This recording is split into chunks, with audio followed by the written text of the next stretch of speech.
Hello mga Mars! Welcome to my vlog. Tara, gagawa tayo ng pansit gisado. Mga Mars, ito ang ating sangkap para sa ating lulutuing pansit bihon gisado. Nakaready na ang ating pork belly para ilalagay natin siya on top like toppings. And these are the gulay, sauce, and cubes. 1/4 kilo lang tong bihon. So, tara, luto na tayo.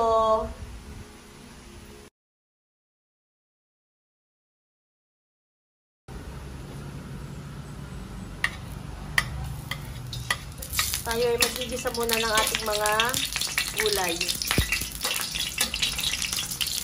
Bawang sibuyas. Carrots.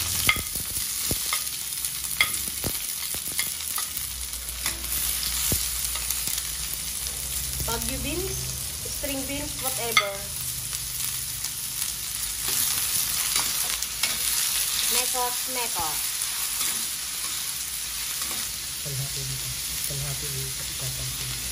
Kalahati lang daw muna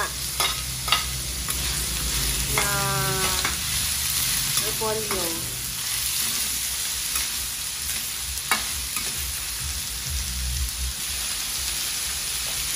Black pepper. Tansya-tansyahan lang. Oyster sauce.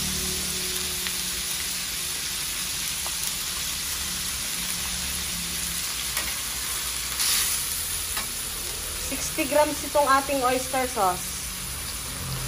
Lalagyan ng water. 1/4 na water. 1/4 sa baso. Takpan approximately ng mga 2 to 3 minutes.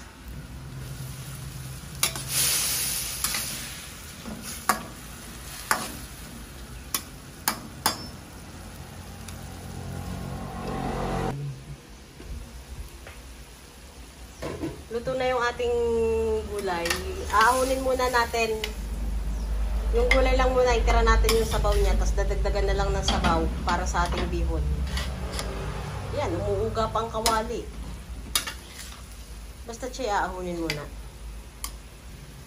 Well, naahon na natin siya.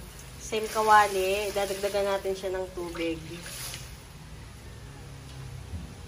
Siguro mga 3 baso yun. Kasi yung ginamit namin ay malaking mug.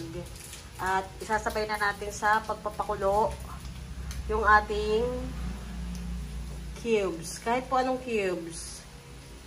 Pwedeng pork, beef, shrimp, depende po. Ang gagamitin namin ay pork. Pork cubes. O chicken daw. Chicken pata daw yun. Hanggang sa siya ay kumulo approximately ng mga 5 minutes. Balikan natin siya. 5 minutes lang yung kulo niya, mga Mars. So, ito na. Lalagyan natin ang bihon. 1/4 kilo lang itong bihon. Pag marami kayong lulutuin, adjust nyo na lang yung mga pasahog-sahog nyo. Pakuluin hanggang sa siya ay lumambot.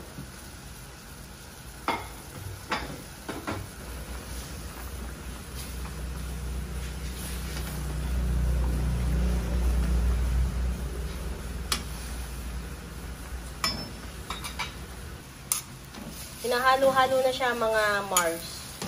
Parang kulang sa tubig. Pagka kulang sa tubig, pwede siyang dagdagan. I-adjust na lang yung panimpla na lasa.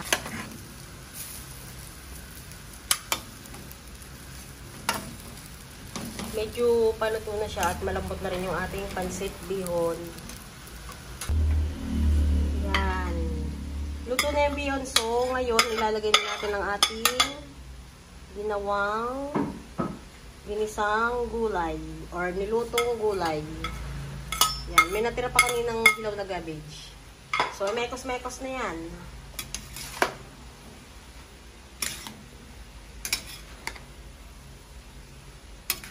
Tapos, mahina na lang yung apoy niya.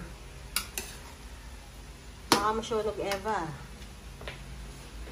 Pwedeng i-adjust, lagyan ng konting toyo, paminta, mga eme-emerot. O, lalagyan ng paminta nga. Tapos hahaluin niya yan.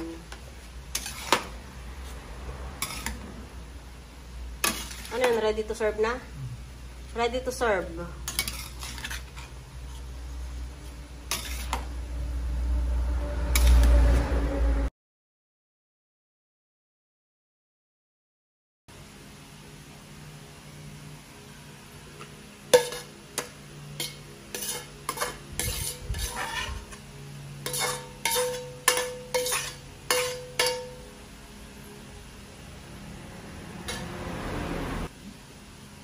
At ang ating